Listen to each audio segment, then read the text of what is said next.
എടാ മൂത്താപ്പയുടെ കല്യാണത്തിന് എന്തെങ്കിലും പരിപാടി സെറ്റ് ചെയ്യണ്ടേ? പിന്നെ നമ്മുടെ ഗ്യാങ്ങിലെ ആദ്യത്തെ കല്യാണല്ലേ, ആ ഉഷാറാക്കണം. എന്നാലും പുള്ളിക്കൊക്കെ കല്യാണ പ്രായല്ലേ? എടാ അങ്ങനെ ഏജ് ഓവറായിട്ട് 10 കൊല്ലായി. വെറുതെ ആണോ അങ്ങനെ മൂത്താപ്പാന്ന് വിളിക്കണേ? ശരിയല്ലേ? അല്ല അപ്പൊ പുള്ളിയുടെ കല്യാണം കഴിഞ്ഞ് കഴിഞ്ഞാൽ നമ്മളൊക്കെ ആയിരിക്കൂലേ? ഇത് പെണ്ണ് കിട്ടിയാലല്ലേ? അല്ല പെണ്ണ് കിട്ടാതിരിക്കൊന്നുമില്ല. കിട്ടും. ഉറപ്പായിട്ടും. വിസ വന്നു. വിസ വന്നെന്ന്. ആണോ? ആ അമ്പോ സെറ്റ്. അപ്പൊ എന്നത്തേക്കാ? നെക്സ്റ്റ് മന്ത് എന്തായാലും പാക്കപ്പാ. ആ സെറ്റ്. പപ്പ രക്ഷപ്പെട്ടു.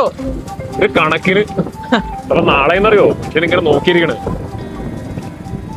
എടാ അപ്പ നീയും പോവാല്ലേ? പോവാണ്ടിരിക്കാൻ പറ്റൂടാ. നനഞ്ഞിടറിത്തു